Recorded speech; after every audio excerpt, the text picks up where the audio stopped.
Pag-usapan naman natin sa video na ito guys, no, kung paano nga ba natin malaman na may demon na nakatira sa bahay natin, no? Kasi akala natin, no, yung mga pangyayari sa buhay natin, minsan yung mga problema na nararanasan natin, akala natin mga normal lang, natural lang na mga problema or normal lang na mga pangyayari yung na-experience natin, no? Pero hindi natin alam may kasama pala tayong demon sa bahay, no? Kaya dapat ay malaman natin yung mga signs na may mga demon na nakatira sa bahay natin, no? Pero dapat ay alamin din natin kung paano nga ba nakakapasok ang mga demon na ito sa bahay natin, dahil ang mga demon na yan ay hindi yan basta-basta makakapasok sa bahay ng mga believers, no? Or sa bahay ng isang tao, no? Kasi nga, ang kingdom ni Satan ay nag-ooperate sila by law. Sumusunod sila ng batas, no?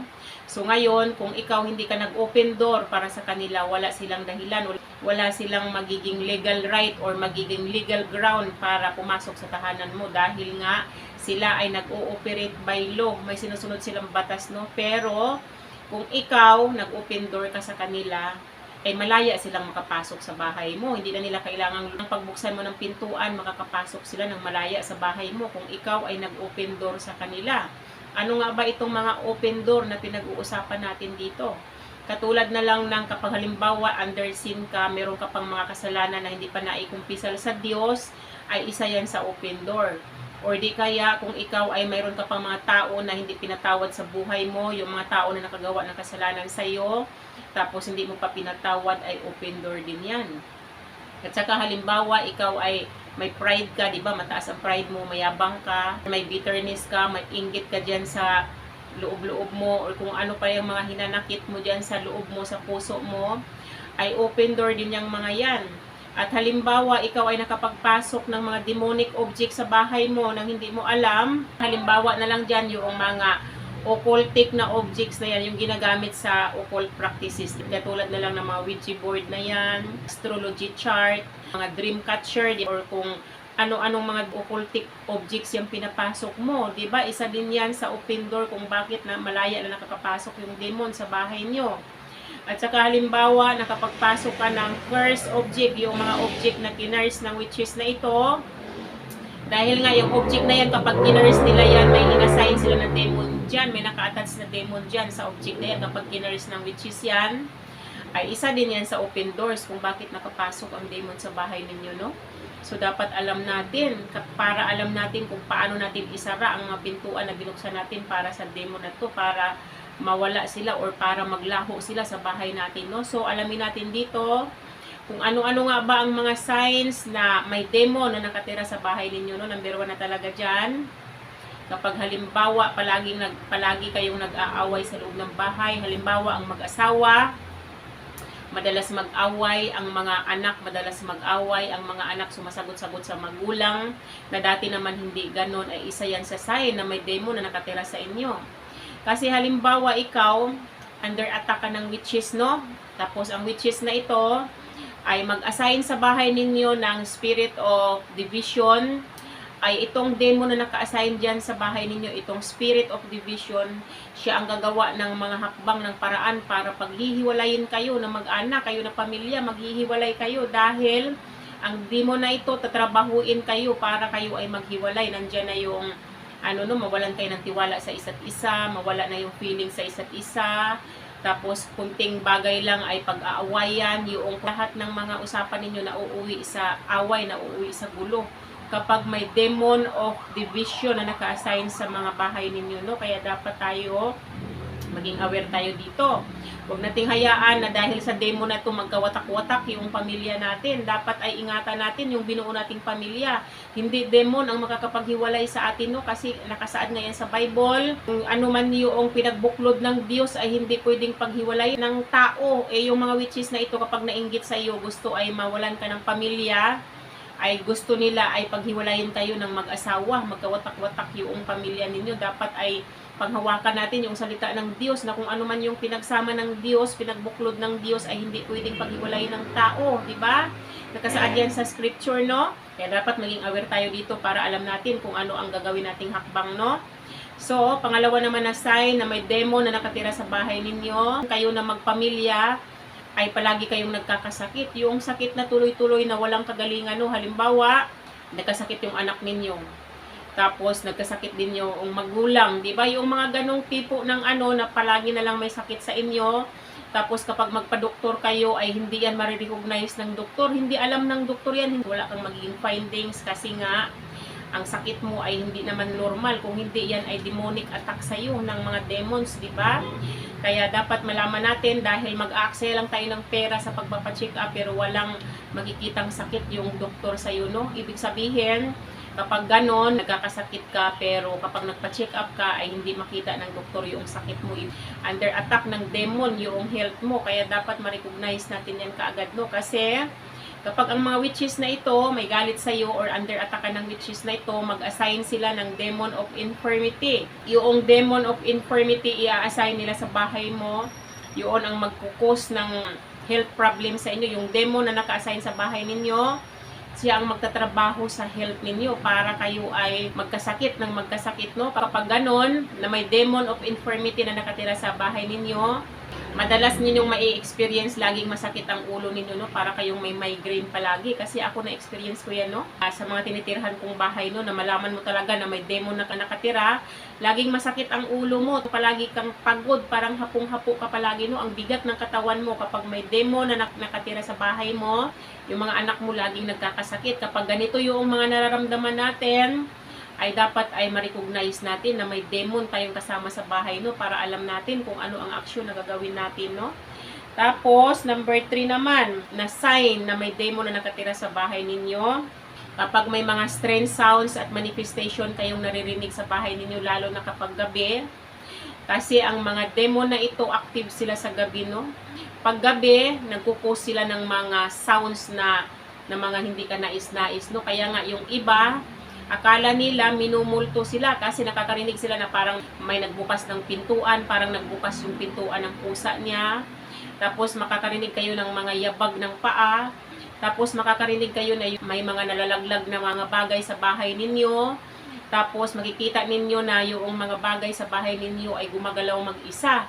Akala ninyo multo, pero hindi totoo ang multo, no? Kasi walang patay na babalik. Kahit magbasa kayo ng Bible, ang multo ay hindi totoo dahil kahit kailan ang patay ay hindi na babalik. Kapag namatay na ang tao, ay doon na yan sa himlayan niya, no? Mag-aantay na lang yan ng resurrection. Walang patay na babalik. Demon ang gumagawa ng mga gawain na yun, no? Kapag kayo nakaka-experience na gano'n, nakakarinig kayo sa bahay ninyo, halimbawa, no? Nasa bedroom ninyo or nasa kitchen, kasi ang mga witches na ito, halimbawa, no, under attack ka, mag-assign yan sila ng demon sa bawat sulok sa bahay ninyo. Halimbawa, nag-assign sila ng demon sa hallway ng bahay ninyo, or di kaya sa kitchen, or di kaya sa bedroom ninyo, or di kaya sa dining area ninyo. Kung saan man naka-assign yung demon na yun, doon siya lilikha ng sounds, di ba? Ako no, naranasan ko yan dati na yung mga bagay, yung mga gamit ko sa bahay ay bigla na lang siyang nahuhulog nang wala namang dahilan para mahulog. Tapos minsan parang may nagpupukpok sa sahig ko. Tapos parang may naglalakad. Ibig sabihin may demon kang kasama sa loob ng bahay. Ayan talaga, sinadya talaga yan para takutin ka. Lalo na sa mga bata kasi alam natin ang mga bata sila yung unang nakaka-recognize na may kakaibang nangyayari sa bahay, no? Ang akala ng mga bata ay minumulto sila, di ba?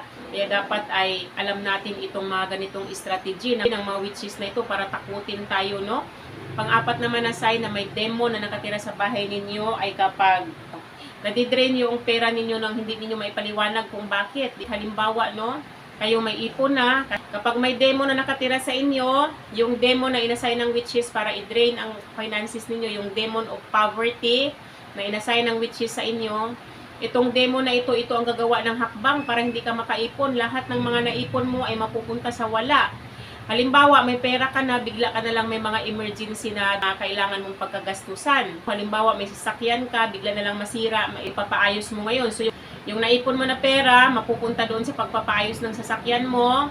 Or di kaya yung anak mo bigla na lang magkasakit, yung pera na naipon mo ay ipagamot mo lang doon sa anak mo. Or di kaya yung mga appliances mo biglang masira, yung mga appliances na kailangan mo sa bahay. So ngayon, bibili ka na naman ng bago or di kaya magpapaayos ka na naman, no? Isa yan sa palatandaan na may demon na nakatira sa inyo. Yung demon of poverty, no? Sinadya talaga na i-assign sa bahay mo itong demon of poverty para nga i-drain yung finances mo.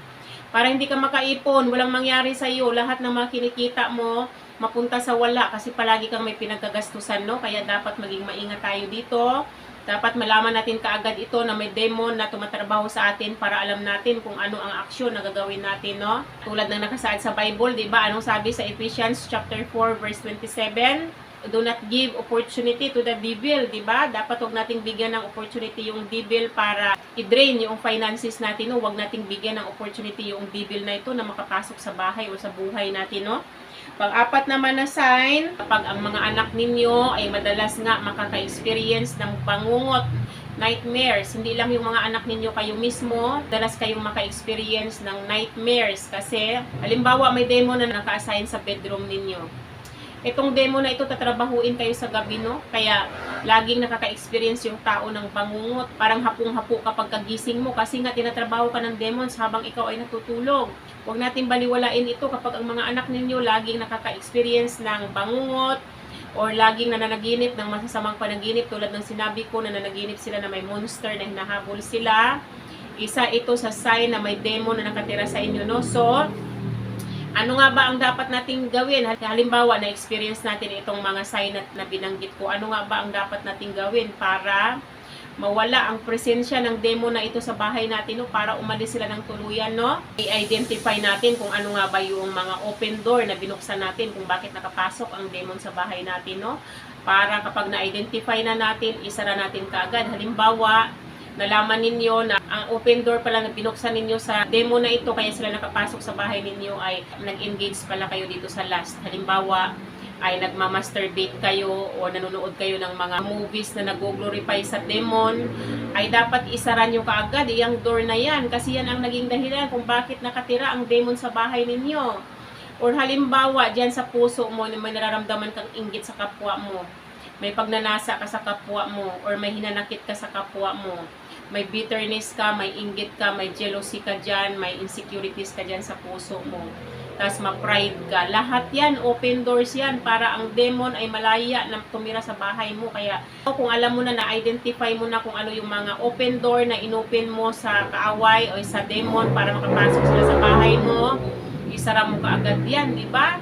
Halimbawa ay meron ka pang unrepented sins, yung mga kasalanan na hindi mo pa na ikumpisal sa Diyos, ikumpisal mo na yan para masara mo yung pintuan na binuksan mo sa demon. Or halimbawa, meron ka pang mga tao na hindi pinatawad, patawarin mo sila kaagad para maisara mo yung pintuan na binuksan mo sa demon para tumira siya sa bahay mo. So, yun ang first step na gagawin mo, no? So, pangalawang step naman, ikutin mo yung bahay mo, bawat silid ng bahay mo, bawat sulok ng bahay mo habang nagpipray ka, di ba? Lagi mong sasabihin, every demon spirit, every unclean spirit living inside this home must live now in the mighty name of Jesus, di ba? Ganun ang laging sinasabi ko, no? Kailangan mong palayasin yung demon na yan, no? Mag-take mo yung authority mo bilang anak ng Diyos para lumayas ang demon na yan na nakatira sa bahay mo, para lumabas sila at hindi na sila muling bumalik pa. Gamitin mo ang authority mo bilang anak ng Diyos, no? Dapat ay i-declare mo, sabihin mo, I declare this house is a sanctuary of God. This house is God's territory. No demon is allowed to stay here. Ang ginagawa ko, sinasabi ko, every demon spirit, every evil spirit, every unclean spirit residing inside this home must leave right now. I declare that this home is a sanctuary of God. I declare that this home is a territory of God. No demon is allowed to enter in this house. Only the presence of God is allowed here. Demon spirit, come out now. Unclean spirit, come out. You are not allowed to stay in this house. Come out right now in the mighty name of Jesus. Dapat ganun tayo mag-pray, no? Pangatlo naman, na dapat mong gawin kapag na-recognize mo may kasama kang demon sa loob ng bahay, i-anoint mo yung bahay mo, lalo na yung pintuan mo, yung mga bintana mo, kasi ang mga demon na to, takot yan sila sa anointed oil, no? Yung, di ba, yung mga anointed oil na pray over yan. I-anoint mo yung doorpost ng bahay mo, yung mga bintana, yung bedroom mo, di ba, yung mga walls ng bahay mo, i-anoint mo yan ng anointing oil para hindi makapenetrate dyan ang demon kasi takot nga yan sila sa anointing oil, no? So, pang-apat naman na gagawin mo, maglagay ka ng mga Bible sa mga specific area ng bahay mo, yung Bible na naka-open, kasi ang naka-open na Bible ay nagki-create yan siya ng light. Ang light na nahatid ng mga salita ng Diyos, takot ang demon dyan. Hindi nila matolerate yung mga ganyang gawain. Kaya dapat maglagay ka ng Bible sa mga specific na bahagi ng bahay mo. Halimbawa, sa living room, sa dining room, maglagay ka dyan ng Bible na naka-open. Isadyain mo talagang i-open para matakot ang demon sa Bible na inilagay mo sa mga specific na bahagi ng bahay mo, no? Panglima naman na dapat mong gawin, dapat i-invite mo ang presence ni God, no? Para yung presensya ni God ang mapifeel sa loob ng bahay mo, hindi yung presensya ng demon. Tapos, ang sunod naman natin na gagawin, maintain lang natin yung spiritual alertness natin, no? Pagkatapos nating mag-cleansing spiritually sa bahay natin, nag-anoint na tayo ng anointed oil. I-guard natin ito. Huwag nating hahayaan yung mga ungodly entertainment. At saka, huwag nating hayaan na makapagpasok tayo na itong mga bagay na ginagamit sa mga occult practices, no? Yung mga curse items, huwag nating hayaan na makapagpasok tayo.